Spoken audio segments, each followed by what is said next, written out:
Hello and welcome along to our latest episode of The Startup Accountant. Today we've decided to do a deep dive in auto-enrolment. This is a massive change in the payroll system and the pension industry. And what better way to do it, we decided to bring Elaine Mahon, our head of payroll. Hi, JR. Hi, how are you? Welcome along again. Thank you. And then Hannah from Sparkswealth, the head of financial planning. Thanks very much for coming on, Hannah. Thanks for having me. Cheers. So Elaine, what is auto-enrolment and when's it going to come in? Okay, so our auto-enrolment is a state-backed retirement fund that the government are bringing in. It's due to come into effect on the 1st of January 2026. And the reason they're bringing it in is because the state pension at the moment is about €277 per week. And they just don't feel that that is adequate enough to get you through what you're accustomed to. Yeah, and it's a massive gap there. Like in the pensions, it is a long road because like you've retired, your earnings are potentially you can't work anymore. So and also to qualify for it, you have to have 10 years PRSI contributions. So that can affect an awful lot of people also. No, absolutely. Hannah, how is this different to the current setup? In regards to the state pension. So the state pension, similar to what Elaine said there, it's the kind of basics of it. You pay your PRSI, you get some stamps accumulated, and that'll give you a very, very basic pension to get you through the day-to-day of retirement. Auto-enrolment's goal here is to kind of boost that up. So as you can imagine, if you're on a salary of say 30, 40, maybe 50 grand a year, your income comes down to about 15 grand a year to the state pension. It's a massive lifestyle adjustment. So the whole point of auto-enrolment is to try and bridge that gap marginally in order to make life a little bit more comfortable. So the main difference is it's a contribution from yourself, from your employer, and the state will top it up as well. So it's not just a case of your PRSI stamps accumulating some pension there. It is very much a contribution, like a physical contribution into a pension pot. And that's great because it is like everyone's nearly given a slice of the pie, or the ad we were talking about earlier was like the ice cream cone, the two slices, the two ice creams and then the cherry on top. So no, absolutely, it is great. And I think like even the cost of living at the moment has gone out of control. So what better time to actually engage with this and get like employees into the pension system? Because you know yourself, like it is tough times out there and people are kind of going, right, well, where's my money going? Is it going to savings? Is it going to the holiday, Christmas, or pension? Usually pension is the back burner. They're going, oh, okay, we'll deal with that later. But people don't always even realise they qualify for the state pension. And then it's like, right, you know, at least there is more of a buffer there for them or more of a pot. And I think at the moment it's going to be a massive pain for employees and employers to actually administrate this, and probably revenue as well if we think about it. But, you know, at least at the end of it then they will be very, very happy that they've actually had this process set up and it's up and running. So definitely. There'll be some teething issues in terms of obviously employees now see another deduction in their pay slip. So there's going to be a little bit of a rattle there. But exactly what you said, the kind of sacrifice you make now is going to make a hell of a lot of difference when it does come to you actually retiring. Yeah, and I suppose that's kind of a thing as well that even needs to be communicated to employees that like you're actually going to be a little less off. And we just saw in the budget there as well, there wasn't really much of a kind of uplift on the tax credits or cutoff point. And, you know, now it's going to actually be a bit of a worse scenario. So effectively, there is taxes have gone up to a degree, and because actually what's going to be in your pocket is going down, but inflation's going to keep going up. Bingo. So, yeah, no, that's great. Elaine, how is this going to work with payroll? Okay, so they estimate that it's going to affect about 800,000 employees, PAYE employees. There is certain criteria that staff have to reach before they're going to be automatically enrolled. They must be if they're between 23 and 60, they'll be automatically enrolled. However, if they're younger or older than that, they can choose to opt in. They have to earn over €20,000 and they'll be auto-enrolled. But if they're earning less than that, they can choose to opt in as well. And then if they have a personal pension going through the payroll, they won't qualify for it. So if they have a personal pension that they're paying outside of payroll, they will be auto-enrolled. But if it's going through the payroll, they won't be. Okay, so that's the criteria for it. And if you reach that criteria, you will be enrolled. Okay, so there is a lot to it. Like this isn't just straight down the barrel buying 2% or whatever. Like there's even you're too young or too old, you can't win. So Hannah, in relation to the pension side of this, how does it work if you just auto-enroll? It's considered a pooled fund essentially. So you will have some level of choice in terms of the risk that you take on your investments. So there'll be a low risk, a medium risk, and a high risk. A lot of time people, if they're within the age of say 20 to 40, they might go into that higher risk. They've longer to invest or longer until they're accessing it. If they're a little bit older, they might take the medium or the lower risk. The overall funds are going to be fairly passive. So what that means is there isn't that kind of active fund manager kind of monitoring the fund and making relevant changes to suit kind of the economy, etc. But it is kind of just based off how long you'll be expected to invest in the pool for, basically. And this kind of, like, I suppose, gives the employee the opportunity to go a bit riskier or go steady Eddie. Instead of just the automatic enrolment, it's just jumped in and you find out when you retire, like, what you ended up with. And it could be a long road as well. So absolutely. Like, I think the auto-enrolment is a fantastic addition to, Irish for employees and the overall financial planning for each household in Ireland. The only kind of downfall in relation to the funds is if you're not educated on investing, or if you don't even understand what the word actually risk means in terms of funds, you might make that wrong decision. I think a lot of people in Ireland are very modest as well. So they might say, oh God, I'm not a risky person, or, I don't believe in taking risk. But unfortunately, due to inflation, like you mentioned earlier, we kind of have to take a little bit of risk on some of our money. Now, that's not to say we need to take it on our emergency fund or our rainy day fund, but certainly if you're going to attempt to look into investing, the pension is the perfect place to start that. I think with automatic enrolment, their default setting is for everybody to be on a low risk, but you can actually opt in for second and third risk. But people would have to know a little bit about it themselves to do that. And I think that is a massive gap in Ireland in the education system here, because they don't actually teach about investment leaving school. They teach about, like, going out, getting a job and all the rest of it, but what to do with your money. And, like, I saw a thing on Instagram a couple of weeks ago, and it was like someone that starts working at 18, they put like €200 into an investment account or a pension, like what that's worth. It's like, it's crazy money, like. But if more people knew that, like, they'd probably sacrifice the one night out a month to actually have that, or whatever it is, or the new pair of shoes or the shirt, like, to have that, and, like, geez, you'd be in a much better position. And I think it's just a massive gap. And that's why I think employees should be engaging with the likes of yourselves and Sparkswealth or a financial advisor on this, because you're the one putting in the graft every week or every month and getting paid. And you need to make sure that money is working for you, because if not, like, inflation is going to kill you. Absolutely. You could have all the right habits in the world in terms of saving into your credit union, into your bank savings account, etc. But if you're not taking an element of growth, if you're not getting an element of growth on that money, you're not going to be able to buy the same basket of goods in 5, 10, or God forbid, 30 years' time. And forget about the holiday. Oh, absolutely not. And retiring early, not a hope. No, absolutely. In relation to the costs and benefits of it, like, Elaine, is there much admin with this, or like the rates? Like, what are we looking at here? So the way it's going to work is, at the moment, all the payroll that is processed is uploaded to revenue. That's down to PAYE modernisation. And NIRSA, which is the new government body for the auto-enrolment, are going to have access to it, and they will see what people are earning.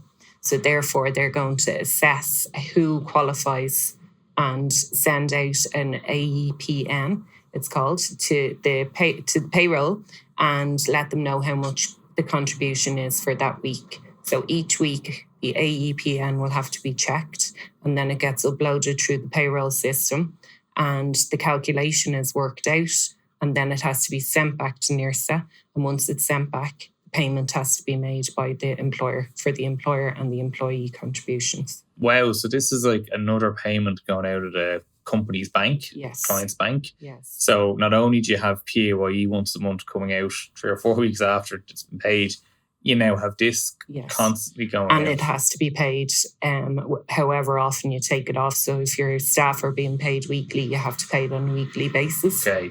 And I think this is really where clients are going to be squeezed now, because it's like, this is actually money going out of the bank that, like, you can do your cash flow all you want, and it's kind of like there's a bit of, like, at the moment, it's like once a month the PAYE comes out and your VAT every second month. But, like, this is going to be a weekly thing. Like, this is like literally, God, if you have a quiet week or two there and, like, you're low on the funds, like, this could clean you out. And that's a massive challenge. Like, Hannah, in relation to turning it into a positive, like, can we actually put a good bit of good news on this and use it to, like, engage with staff and staff retention?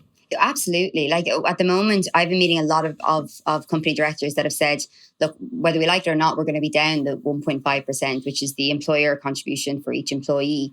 Do they want to just do that and say, we're abiding by auto-enrolment, we're keeping our noses clean? Or do we want to try and boost our benefit package and kind of show that we want our employees to be benefited in all aspects of their financial, well-being?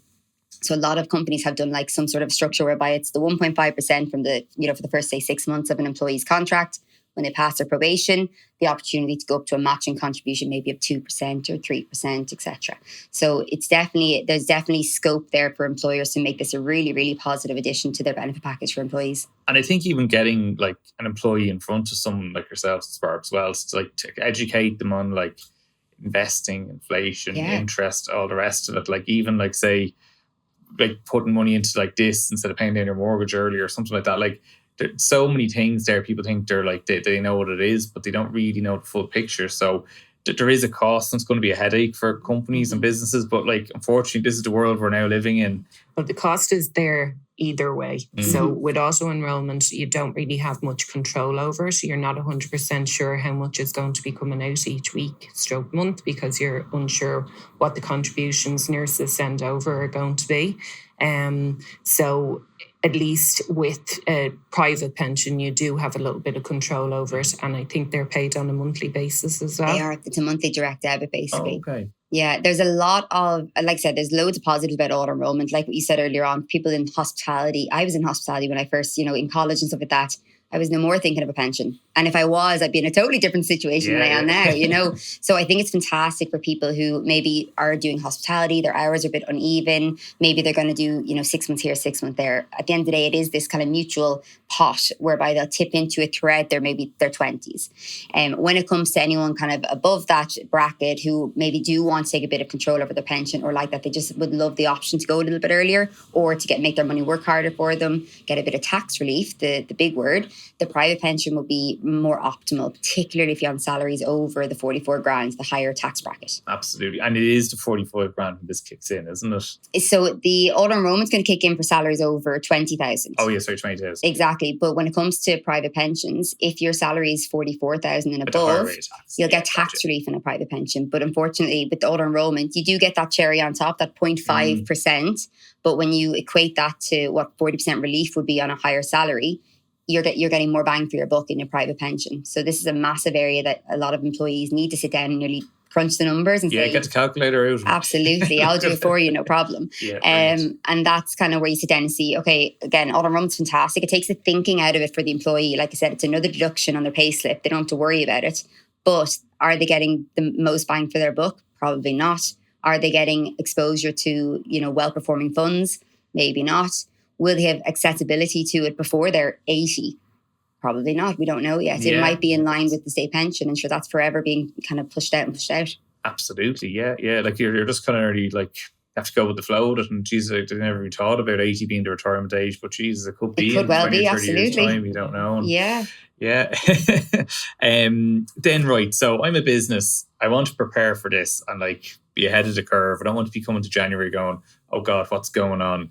Elaine, where should I start here? Okay, so the first thing that you need to do is try and budget for it. So that sounds easier said than done. So basically, if you have any employees over 20,000, you can kind of in and around budget what it might be.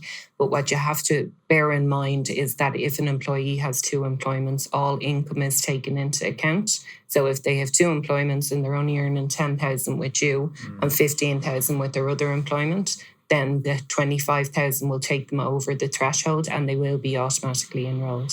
So it's not as easy as just looking at what they're on at the moment in your employment. That's a very good situation. I'm sure there's going to be lots of unique circumstances popping up as long as we go with this. The other thing that employers will need to do is register on the nurse portal, but we believe that that's not going to be available until December 2025, which is quite close to the start date in January. And then once you've registered on that, you also must set up a variable direct debit to ensure that the payments are made on a weekly basis or monthly, depending on. So that's a massive obligation on the business to they have this short little window in December to actually get registered with this brand new website that no one's ever seen before, or what that process looks like. And God, who knows what queries they could come back with, or extra information we need, like could we need tax clearance, who knows what. Yeah. And then to actually have it up and running, because December is a short month as well. And we were chatting about earlier, like, you know, you think of like Christmas parties and then everything closes down on the 19th, probably. Trying to get a hold of people, like that's. So I would imagine that they're going to have a little bit of lead in way. I know when PMod was brought in first, they kind of gave everybody the first year to become accustomed to it. And so I'm presuming that it will be the same. Hopefully. And they're also going to have their own issues as well when it goes live. Their IT problems and making sure the portal doesn't go down with so many people logging in. That's actually a very good point, because that happened with the CRO when they updated their system. The whole thing just kept crashing and they kept pushing it out. And finally they got it up to date. But like, this thing could be swamped, because what if everyone leaves it to the last minute? Yeah. They're leaving it till the 18th. The other thing is, apart from the employers having to register, all the employees have to register as well. Oh, wow. So you could have 80,000 people trying to register on the portal on the one day. Now, realistically, that won't happen. But if it did, the whole thing will crash. It'd be like trying to get Oasis tickets. So, Hannah, just in relation to like an employer that actually wants to be ahead of the curve here and they don't want to get sucked into this madness of December, the mad rush, can they actually engage with the likes of yourselves now to start planning this up, that like they can have a nice easy December? They're not going to be going bananas pulling their hair out. Absolutely. Like if they would prefer to avoid auto-enrolment completely, they can go down a company pension route, and all it has to do is abide by auto-enrolment. And so for now, that basically means they're offering 1.5% matching contribution to an employee. So if they decide to go down that route, that will be where they get a financial advisor talking to each individual employee. So again, going on to that employee benefit package, it's giving them financial planning advice around pensions, savings, insurance, etc. And then it's also having a group administrator. So we have a great group administrator called Elaine in our company, and she basically is manning all of our company directors' group pensions essentially. So she enrolls all the employees. She gets the contributions confirmed with the payroll, and she'll send a template that needs to be sent over to the pension provider once a month. It's a far simpler process, and the nicer side of it, or I suppose the most advantageous part of this is the fact that they can just pick up the phone and ring myself or Lorraine or someone else in our company, rather than trying to have to get through to NERSA or a revenue entity. No, absolutely. Like I think if it was me having a business and employees, I'd definitely be on with the likes of yourselves or a financial planner, because you can give that personal touch and get it done now. Because even you think a business with like 20 or 30 employees that fall into this bracket, like even trying to get a hold of them, like you'll probably get half of them at least, but like to be 10% of them, like to be bananas busy, or they have certain commitments in life that you won't be able to really get them to until last minute. Yeah. So yeah, absolutely, I think engage now with it. Just have it all sorted instead of that mad rush of the other side of it. The other thing to note is that an awful lot of companies at the moment in their contracts would have that that employees can join the pension after 6 months. Mm-hmm. They need to be aware of that, because if their auto-enrolment kicks in from day one, so if the employee is seen as not going through the pension but has reached the criteria, they will be automatically enrolled. So they might need to amend contracts and things like that. But again, they need to speak to the pension advisor about it. No, absolutely. So there is a lot involved in this. And I think, look, if anyone is listening to this now and they're feeling overwhelmed, or they're going, geez, what are we doing here? Just don't put your head in the sand. Engage with the likes of Hannah and Sparkswealth, or Elaine, your payroll administrator, and just literally engage with it, guys. Don't leave it to the last minute, because we don't know what these penalties are going to be. And okay, we're kind of like nearly hemming and hawing going, well, the site might crash. Well, the site may not crash, and you might have a load of penalties and interest and God knows what else. And you don't want to do that, because staff are such a valuable asset at the moment, and you don't want to mess them around. So just have it there and let someone else make those mistakes. So I suppose, look, guys, that was great. Thanks, Emil, for jumping on. Thanks, Hannah, for jumping in. Thanks, Elaine. No problem. It was great. I hope that really helped for people. And if anyone does have any queries, like, get in touch with ourselves, Elaine, or even Hannah and Sparkswealth as well. We'll have contact details at the bottom of this. But thank you very much, and see you next time.